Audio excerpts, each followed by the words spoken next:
want to welcome to the show the Police Association President. It's Chris Cahill. Chris, thanks for joining me today. Appreciate it. Yeah, thanks very much. Good to be here. We've been talking about this. We talked about this last night to do with the gun registry and the policy put out by ACT that you guys, according to stuff.co.nz, have listed as an attack on Kiwi safety. Can you expand on that a little bit for me?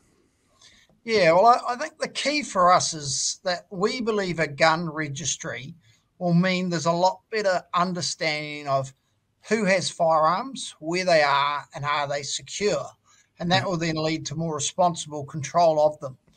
The biggest issue we have is currently, once you buy a firearm, you do not have to retain that and be responsible for retaining it. So you can immediately pass that on to anyone. Or if it's stolen, you don't have to report it stolen. And there's in fact no record of if you have 1, 100 or any firearms. Right. And really what that's caused is the few unscrupulous firearms owners are on selling them or supplying them to criminals. And that's where criminals in New Zealand mainly obtain their firearms from.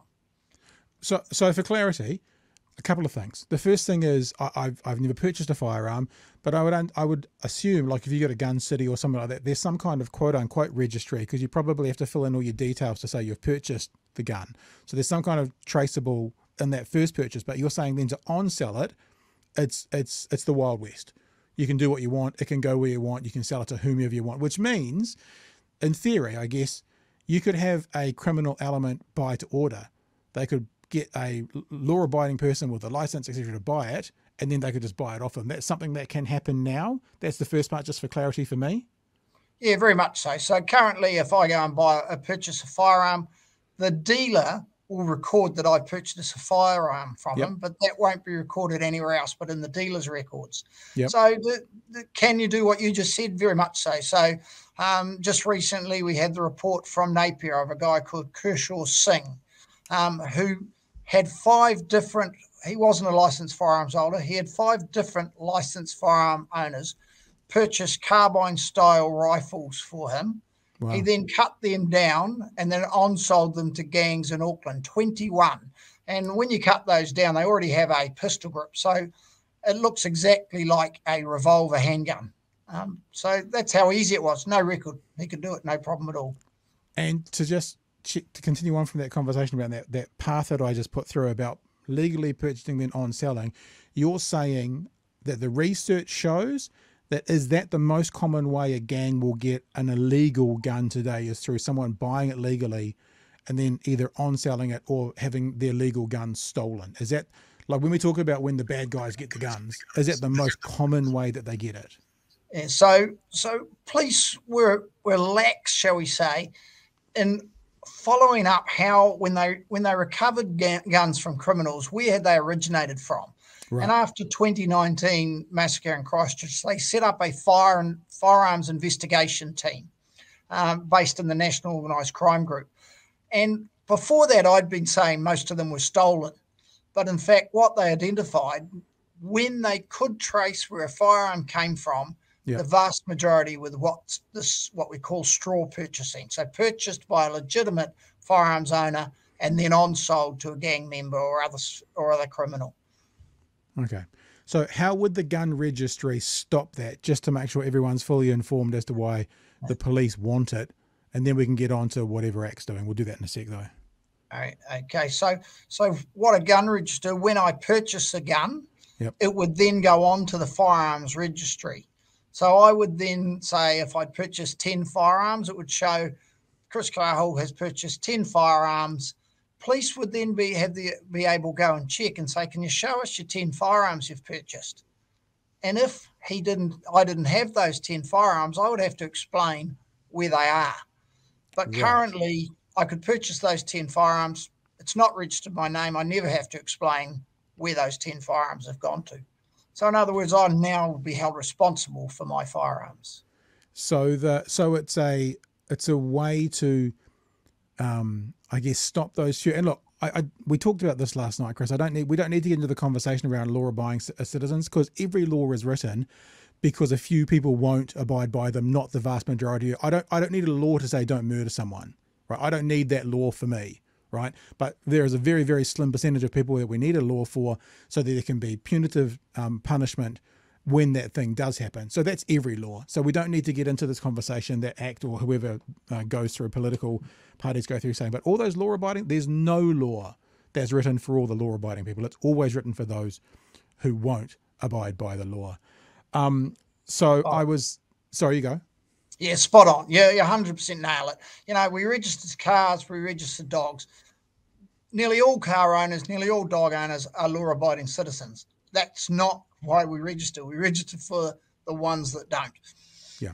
But this is going to, for those law-abiding citizens who are already doing the right thing, this is going to be like another layer of security to keep their guns, keep them accountable for their guns, and also help deter, perhaps, from people then doing the straw polling because of that accountability. Straw polling, straw selling, whatever the correct term is. Yeah, straw selling. Yeah, exactly. It means now there's a way for police to identify someone who may be straw selling or straw purchasing.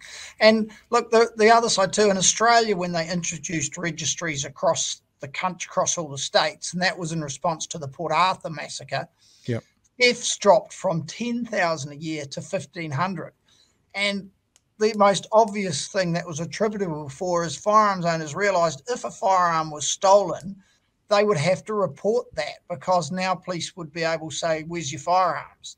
So they increased their security. You know, rather than leaving them back at the farm ute or in the farm shed, they locked them in the safes. So it increased security, which is much safer for firearm owners as well.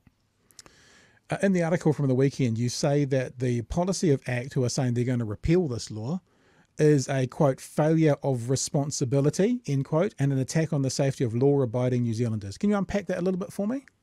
Yeah, well, the reality is, if you do away with the look, it's worth having a bit of history. After the Aramoana massacre, now we had a commission of inquiry led by Justice Thorpe, and all this legislation and a gun registry was recommended there as a key way to control and increase the responsibility of firearms. The gun lobby just pushed back so long that, to be honest, people forgot about Aramoana and the urgency didn't occur to happen. Now, after 2019, Labor government led by Jacinda Ardern at the time made it clear they weren't going to allow that to happen, and they pushed this through why people could remember why it would happen. For sure. So now, 4 years down the track, we now have pushback saying we don't need this, ignores the reason which we actually brought it in. Just today, there's reports of a young girl being shot in Auckland in a drive-by shooting, a road rage shooting. Now that probably wasn't done by a licensed firearms owner, but where did the gun come from? That's the point we're making. We've got to restrict that supply, and a gun registry is the best way to restrict the supply. It won't be the only way. Then we'll have to look at issues like, will this increase importations, illegal importations, which we don't have any evidence. Police don't have any evidence that that's significant at the moment. And then also, the 3D printing of firearms will be something in the future. But you don't give up the biggest gain just because there'll be other things to deal with in the future. Well, and also, unfortunately, and this is perhaps my political commentator side coming out now, Chris, rather than the interview with you, is that you don't make laws based on a hypothetical potential that might happen in the future. Because if you say we're going to stop this law because this thing might happen in the future, you could do that for literally any law on the books. You could find a hypothetical thing in the future that may or may not happen to cancel a law. So it's just lunacy. Speaking of lunacy, the ACT Party. ACT MP Nicole McKee, who is actually, or certainly has worked before as a gun lobbyist, and we've got all the places she worked for and looked for the rights of gun owners. How does the association feel about her in particular coming out pushing back against this, especially with the background of her being, pro-gun lobby? Does it feel a little bit like a former tobaccoist coming out against, smoke-free places in New Zealand? Yeah, well, it does. Look, I can say I've met Nicole on numerous occasions, and I like her as a person, and I actually respect what she's done in Parliament. I think she's been pretty effective. And you might argue that, her role is to lobby for the people that she thinks voted her in. But I think they also have a responsibility to look beyond just what works for a small amount of New Zealand and works for everyone. And look, even when I talk to her, her argument, for instance, that a gun registry would create a shopping list for criminals, For sure. it doesn't really stack up when they support a gun registry for handguns and restricted weapons, which would be some of the most sought after weapons by criminals. And also, police have gone a hell of a long way, and they've briefed her on how this gun registry will work and the security around it. And okay, we will always admit everything's, under attack by hackers, etc. these days. But, police have gone very, put very good safety, nets in around that and security around that. And to be honest, if I wanted to know who had firearms, I'd probably tap into the local gun club websites or into your arms dealers' websites and shops, which won't have near as high a security. That'll tell me who's got guns quicker than this gun registry. But the point you're making is a really, really wise one, that if part of their argument is if we have a gun registry, that's a shopping list for gun, to spell it out. In other words, if someone got that information, they'd know where all the guns are. With ACT saying they still want, 2 lots of weapons, 2 classifications of weapons on a registry, it still does that. So it seems to me that when I think about it as an outsider looking in, that's the consummate example of politicking, that they're saying we don't want a gun registry because we don't want people to know where the guns are, but we'll have these guns on a gun registry so therefore people could find out where the guns are. That feels to me like the ultimate in politicking rather than good policy. You don't have to comment on that in your position, but that's how it feels to me. Yeah, to me it lacks common sense, really. It lacks common, and I think it's really important to emphasise nothing in a gun registry stops gun owners having guns and having as many guns as the law allows them to have. Yep. That's not what we're trying to do. I mean, I speak to lots of firearms owners, and most of the ones I speak to don't have an issue with their firearms registry. Some of them get a bit confused about what it might mean. Yep. And I'm fully supportive of the need for firearms in New Zealand, both in a recreational sense and in a pest control sense. I mean, I talk to deer hunters about that, how deer are out of control in New Zealand. We need these people out there shooting deer. Sure. And nothing I do is to stop them.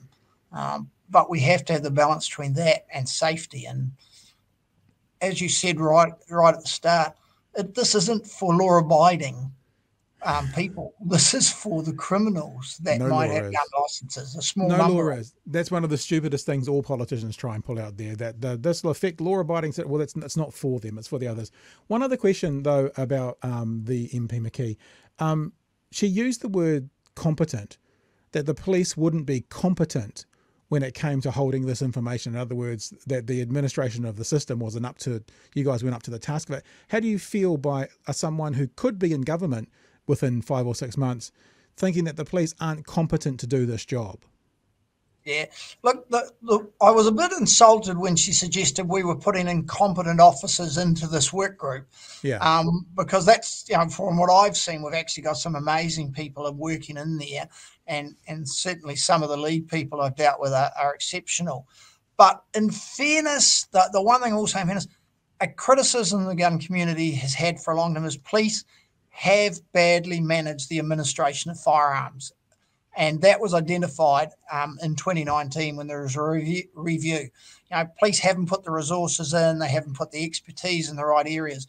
But since then, they have established this whole firearm safety team.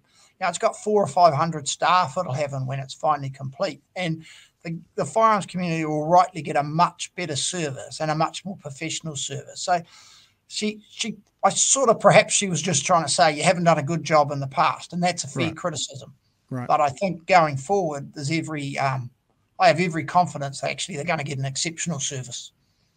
Hey Chris, before you go, and you've already kind of referenced it once, the situation I think in the West Auckland or Auckland's Western Motorway today about a road rage incident where a car was following a minivan and whatever happened, tempers flared and the car behind shot at the car in front, injuring a teenage girl who's now in hospital in stable condition, we hear, which is great to hear. Is there anything else that you can tell us about this incident from the Police Association? Any information that's going out there that can inform our listeners as to what's happened with it, what's going on, what you guys know as of today? Yeah, no, look, I can't really tell you a lot more than you know, except, I certainly know police have put a big team on this because they see, how dangerous it is. If you're willing to do something like that once, it could happen again. But without trying to scare people, I actually get so many reports from our members that don't make the news of firearm incidents. I would not be exaggerating to say, on average, I get a report a day of shots being fired or firearms presented across New Zealand, many in Auckland, but across New Zealand. It's much higher rate than people actually realise. I'm stunned how often houses are getting shot at in incidents, or people turning up at hospital having been shot in gang retributions or things. It's the fact of life for police officers now that they expect to deal with firearms whenever they go to work. And just going full circle for my last question then, is do you think that the gun registry could actively change those stats? Like with the hopefully the slowing down of having firearms through straw purchases go from legal gun owners through to perhaps criminal elements. Do you think that this is a literal tool? Do the police see this as a literal tool that could slow down some of those stats that you're talking about and impact it so we could have fewer interactions with guns in New Zealand in the future? Yeah, very much so. That to me is the key. If it has got the ability to choke off the main supply of firearms to criminals. And that's why I support it so much. It's not an administration tool. It's to stop the flow of illegal firearms to criminals. And then, as I said right at the start, then we have to look at the other risks. Will that mean that they'll try and import them illegally more? Will they print them more? But, so then you have to, adapt to what criminals work. But at the moment, there's no need to print them, no need to illegally import them, because you just get someone to buy them for you. Very good. Well, not very good. So that came across well. Very good. I mean, thank you, very good for the conversation. Not very good. That was very scary what you just said. That wasn't very good. You know what I mean. Chris Cahill is the Police Association President. Thank you for your time today. We really appreciate you fleshing this out a bit more for us, Chris. Thanks very much, Pat. Appreciate the opportunity.